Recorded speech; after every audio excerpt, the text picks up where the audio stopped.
కృషి ఉంటే మనుషులు ఋషులవుతారు, మహాపురుషులవుతారన్న యుక్తికి శ్రీ ఎన్టీఆర్ జీవితమే నిదర్శనం.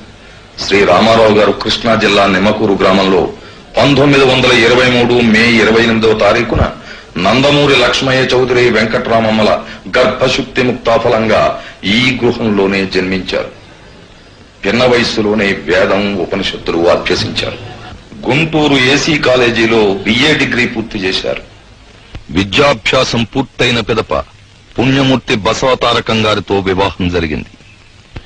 సబ్ రిజిస్ట్రార్గా అదే పట్టణంలో ప్రభుత్వోద్యోగిగా పనిచేశారు. ఆ తరువాత చెన్నపట్టణంలో చలనచిత్ర కళామ తల్లి ఆహ్వానాన్ని అందుకుని ఆమె ఆశీస్సులతో ఇంతెంతై వటుడెంతై మరియు తానంతై అన్నట్లు 300కు పైగా చిత్రాల్లో నటించి 6 కోట్ల ఆంధ్ర ప్రజల అభిమాన కథానాయకుడిగా ఏకఛత్రాధిపత్యాన్ని కొనసాగించారు. పురాణ పురుషుల పాత్రలు ధరించి కలియుగ దైవంగా ప్రతి ఇంట ఆరాధించబడ్డారు.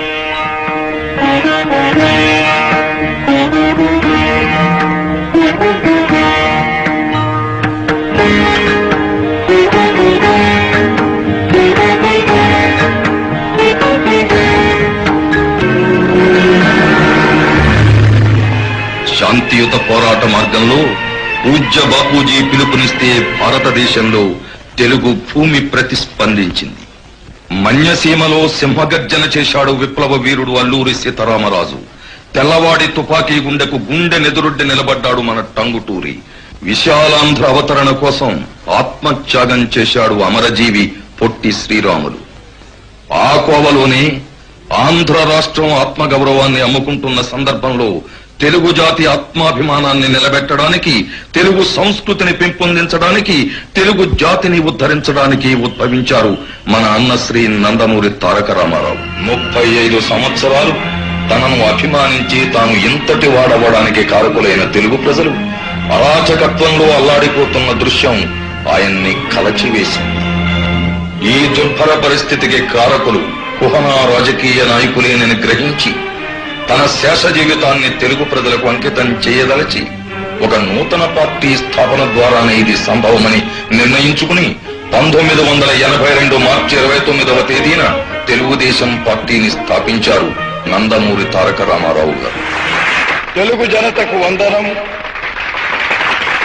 తెలుగు యువతకు అభినందనం, తెలుగు మమతకు అభివాదనం, తెలుగు జాతికి శుభాభినందనం. హరిజన గిరిజన దళిత వర్గాలు ఊడల్లో, అడవుల్లో, గుడిసెల్లో మగ్గిపోతూ ఉంటే చూచి భరించలేక వెనకబడిన తరగతులు ఇంకా ఇంకా అట్టడుగుకు తొక్కివేయబడుతుంటే సహించలేక జనాభాలో సగమున్న ఆడబడుచులు అన్యాయమవుతుంటే ఓరిని పట్టలేక రాజకీయం భ్రష్టమై, వ్యాపారాత్మకమై, దగాకోరు విధానమై ఆంధ్ర ఆత్మాభిమానం చంపుతూ ఉంటే గుండె బద్దలై మనసు విఫలమై ఓరిని పట్టలేక మీకోసం వచ్చాను. ఈ తెలుగుదేశం శ్రామికుడి చెమటలో నుంచి, కార్మికుడి కలిగిన కండరాల్లో నుంచి, రైతు కూలీల రక్తంలో నుంచి, రైతు కూలీల రక్తంలో నుంచి, నిరుపేదల కన్నీటిలో నుంచి, కష్టజీవుల కంటి బట్టల్లో నుంచి, అన్నాస్తుల అక్కందరలో నుంచి పుట్టింది ఈ తెలుగుదేశం. తెలుగువాడి పౌరుషం చాటి చెప్పడానికి, తెలుగువారి ఆత్మగౌరవం నిలబెట్టడానికి పుట్టింది ఈ తెలుగుదేశం. ఆశీర్వాదం, మంగళాక్షరం. ఆ దృక్పథంతో పార్టీని స్థాపించి ప్రజల్ని ఉత్తేజపరచడానికి, వారిలో నూతన రాజకీయ చైతన్యం కలిగించడానికి చైత్రయాత్రకు బయలుదేరి పాంచజన్యం పూరించాడు. కదిలింది చైతన్య రథం, తెలుగు జాతికి నాడకు తిరుగులేని ఆయుధం. కదిలింది చైతన్య రథం, మన కోసం కుబేరుడే కుచేరుడై వచ్చినాడు. సేవలందుకున్నవాడు సేవకుడై తిరిగినాడు. చెరువుగడ్డు స్నానాలు, చెట్టు కింద శయనాలు, అర్ధాకలి భోజనాలు, అంతులేని పయనాలు, సాధించను ప్రచారాన్ని అహోరాత్రము, సాధించను ఆంధ్ర రాష్ట్ర సారథిత్వము. తత్ఫలితంగా 1983 జనవరి 9వ తారీఖున ప్రజాప్రభుత్వం ఏర్పడింది.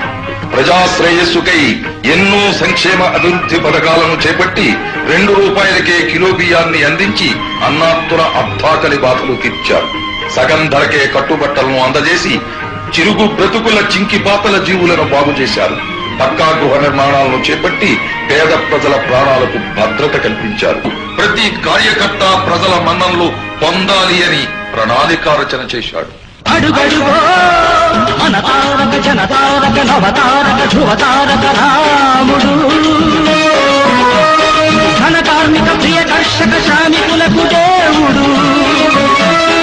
అతడే మన ప్రియతమ నాయకుడు, మన ప్రియతమ నాయకుడు.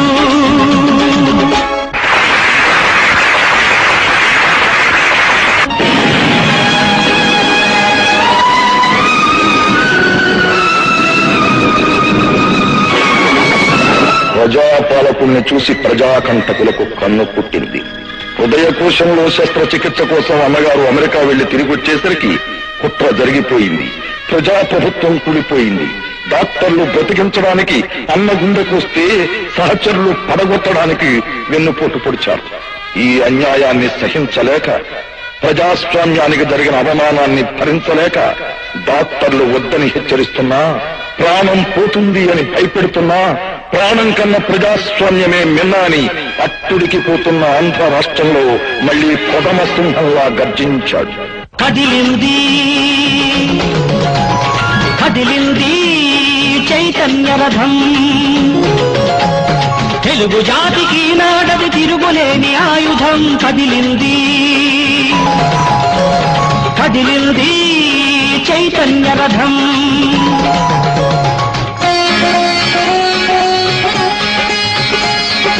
మహిళలు మంగళ హారతి పడుతూ ఉంటే, జనమంతా జయఘోషలు చేస్తూ ఉంటే, తన పంచ ప్రాణాలు ప్రజాస్వామ్యం అన్నాడు.